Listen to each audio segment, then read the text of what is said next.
Divine form को जागृत करके फिर उसको दिव्य स्वरूप में इस संसार में जाने के लिए प्रेरित करता हूं। सतयुगी दुनिया के अंदर सूर्य वंश जहां है तो सूर्य वंश में जाने के लिए प्रेरित करता हूं।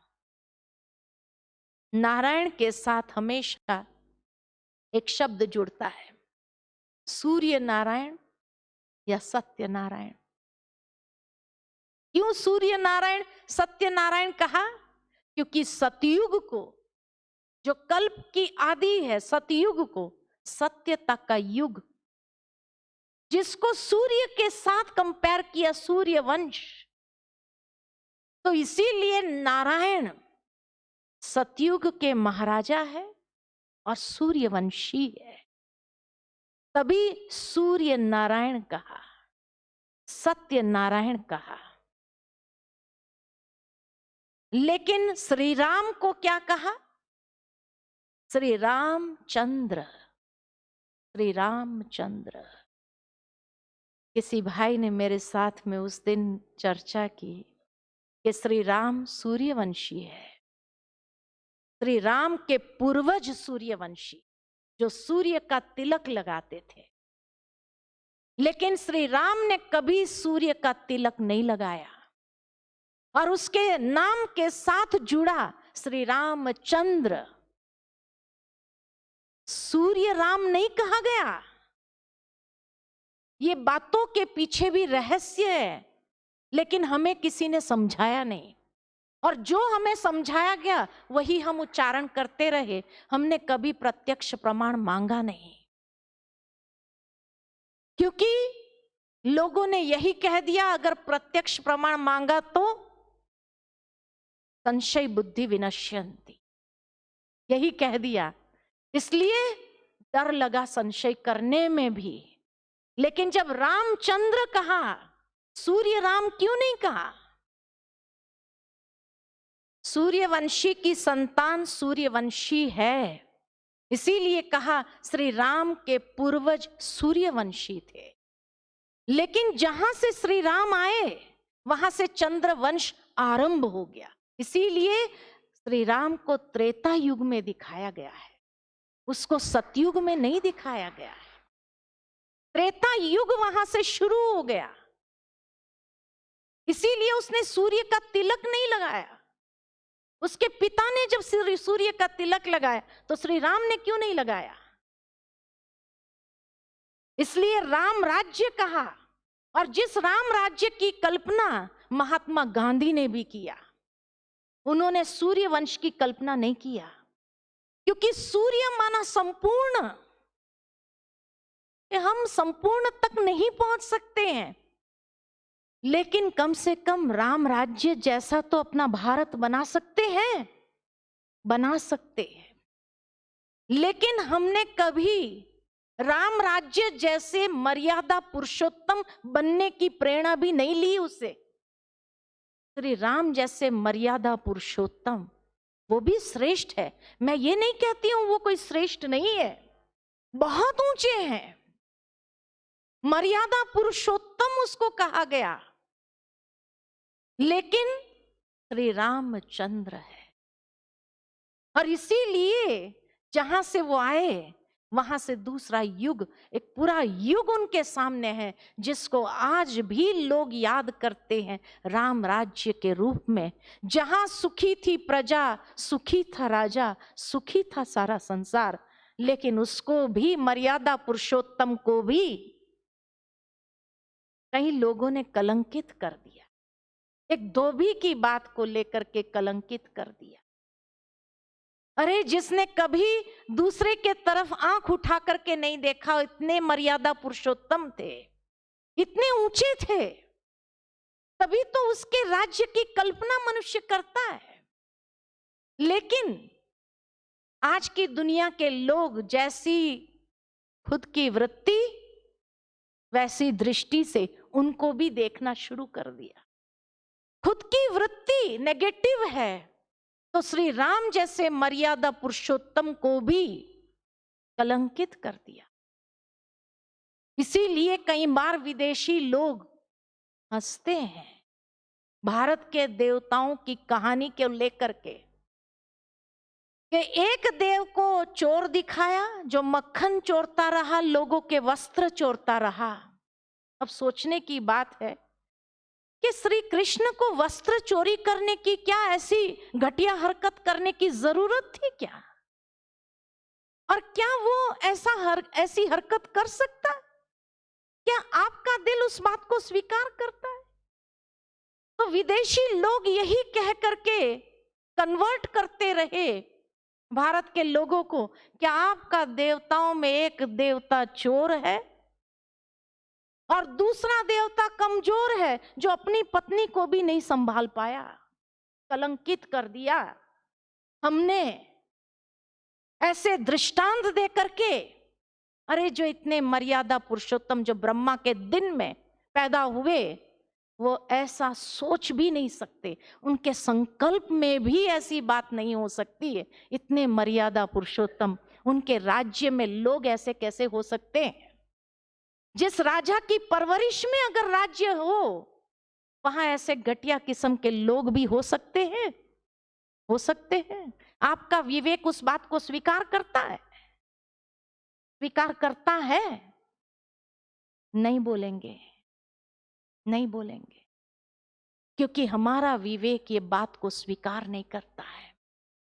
जो ब्रह्मा के दिन में पैदा हुए, सतयुग और त्रेता युग के लोग इतने उच्च मर्यादा पुरुषोत्तम थे, उनके विषय में हम संकल्पों में भी ऐसा सोच नहीं सकते। और अगर सोचते हैं तो ये हमारी कमी है, हमारी बुद्धि की कमी है, हमारे विवेक की कमी है, कि जब हम उसको उस स्वरूप में देख नहीं पाए, उस स्वरूप में उसको समझ नहीं पाए, और इसीलिए उनके साथ भी ऐसी हरकतों को जोड़ दिया। तभी आजकल के नौजवान भी ऐसा कार्य करते हैं कि भाई कृष्ण ने किया तो हमने किया, तो कौन सी बड़ी बात है। कलंकित कर दिया। वो एक बार एक लड़के ने, सत्य घटना है, लंबे बाल रखे, तो उसकी दादी ने कहा, अरे क्या लंबे बाल लेके तुम घूमता रहता है, बाल कटवा के आ, ढंग से तो रहो। तो लड़का अपनी दादी से कहता है कि दादी, तुम जिससे कृष्ण की पूजा करती है उसके कितने लंबे लंबे बाल थे, वो तो तुमको बड़ा अच्छा लगता है, और मैं लंबे बाल रखता हूं तो मैं अच्छा नहीं लगता हूं तुझे, इसलिए मैं तो लंबे बाल रखता हूं, क्योंकि मैं यही समझता हूं कि तुझे तो लंबे बाल वाला ही पसंद है। कैसा एडवांटेज लेते हैं, कैसी बात को ट्विस्ट करते हैं। ये आज की दुनिया के लोग हैं, ये आज की दुनिया के लोग हैं। तो इसीलिए विशेष रूप में सृजन करता है। जैसे ही कल्प का आरंभ होता है, सतयुग आरंभ होता है, तो भगवान उनके अंदर दैवी संस्कारों का सिंचन करते हैं, और उन दैवी संस्कारों को विशेष रूप से सृजन करके फिर इस संसार में भेजते हैं। अब जो दैवी संस्कारों से युक्त हो सतयुग और त्रेता युग में, वो आत्माएं कितनी ऊंची होगी, कितने महान होंगे। चंद्रवंशी कहने से उसकी वैल्यू कोई कम नहीं हो जाती है, उसकी वैल्यू कम नहीं होती। हमने कोई वैल्यू कम नहीं किया, लेकिन नाम से जब जुड़ा है तो उसके पीछे भी एक रहस्य है, उस रहस्य को समझो। और फिर भगवान आगे बताते हैं ब्रह्मा के दिन और रात्रि के विषय को लेकर, कि उसको कल्प के लिए प्रेरित करता हूं। कल्प का भाव है उत्थान उन्मुख परिवर्तन। कल्प माना उत्थान उन्मुख परिवर्तन, अर्थात जैसे जैसे आत्मा दैवी संस्कारों में प्रवेश पाती है, तो यहीं से कल्प आरंभ होता है। और जब ईश्वर के समान भाव को प्राप्त हो जाते, कलयुग के अंत में जब प्यूरिफाइड हो गए, जब आत्मा का शुद्धिकरण हो गया, तो ईश्वर के समान भाव को भगवान जैसे जैसे भगवान नहीं बन जाते हैं, परमात्मा नहीं बन जाते हैं, के समान प्रकृति को प्राप्त कर लेते हैं, उसके समान भाव को प्राप्त हो जाते हैं। और उस समय कल्प का अंत है जिसमें शरीरों का परिवर्तन, काल का परिवर्तन, युग का परिवर्तन, हर बात जो पुरानी है कलयुग की वो महाविनाश को प्राप्त हो जाती है। और नई सतयुगी दुनिया के लिए परमात्मा उनको दैवी संस्कारों से विशेष रूप में सृजन करते हुए उस दैवी संस्कारों से सतयुग में प्रवेश करने के लिए योग्य बनाते हैं। तो इसीलिए जब श्री राम थे तब रावण नहीं था, और आज जब रावण का राज्य है तो श्री राम नहीं है। आज की दुनिया रावण राज्य है, लेकिन मनुष्य जैसी दृष्टि वैसी सृष्टि को देखता है। इसीलिए दिखा दिए कि जब कृष्ण थे तो कंस थे। अरे जहां दिव्यता वाले लोग थे वहां कंस कैसे हो सकते हैं? जहां श्री राम जैसे लोग हो वहां रावण कैसे हो सकता है? और आज की दुनिया में रावण राज्य है। क्यों इसको रावण राज्य कहा? क्योंकि रावण राज्य में दिखाया जाता है कि रावण जैसा बुद्धिशाली कोई नहीं था, विद्वान था, शास्त्रों का ज्ञाता था। रावण जैसा धनवान कोई नहीं था, सोने की लंका थी। रावण जैसा भक्त भी कोई नहीं था, खूब शिव की भक्ति करता था। और रावण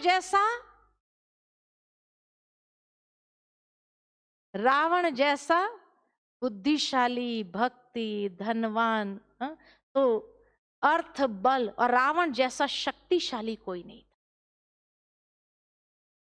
उसको ब्रह्मास्त्र प्राप्त था, दिव्य अस्त्र प्राप्त था।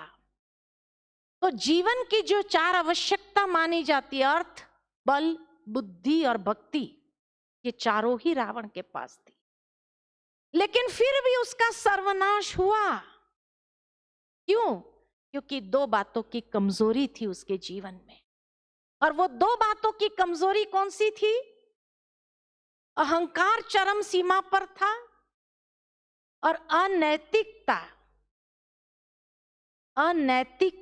उसके अंदर थी। पर स्त्री पर दृष्टि खराब होना ये दिखाया, चरित्र भ्रष्टता उसके अंदर आ गई थी। ये 2 बातों के कारण ही उसका सर्वनाश हुआ।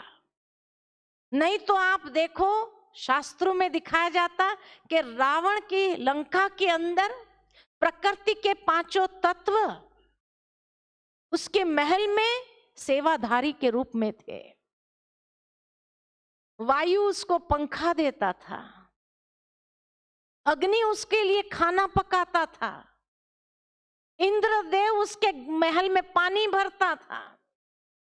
प्रकृति के 5 देवता सेवाधारी थे, उसके दास बना दिए थे, अपने पलंग के 4 पहियों के साथ बांध दिए थे, हिल नहीं सकते थे और उसकी सेवा में उपस्थित थे। आज की दुनिया को मैं रावण राज्य क्यों कहती हूं? क्योंकि आज की दुनिया में, और रावण कोई असुर नहीं था, ब्राह्मण था, ऊंची जाति का था। आज की दुनिया में भी अगर देखो तो मनुष्य आत्मा सभी प्राणियों में से उत्तम प्राणी है, ऊंची जाति का है। मनुष्य जैसा बुद्धिशाली कोई और प्राणी है? विज्ञान चरम सीमा पर पहुंच गया, इतने आविष्कार कर दिए। मनुष्य जैसा शक्तिशाली कोई है? मिसाइल पावर है, और ये मिसाइलों के नाम क्या है? अग्नि अस्त्र, पृथ्वी अस्त्र, अब ब्रह्मास्त्र भी निकल आया है। तो मनुष्य जैसा शक्तिशाली भी कोई नहीं, बटन दबाने की देरी है। मनुष्य जैसा भक्त भी कोई नहीं मिलेगा। गली में 10 मंदिर मिलेंगे आपको, एक ही गली में 10 मंदिर होते हैं कि नहीं होते हैं?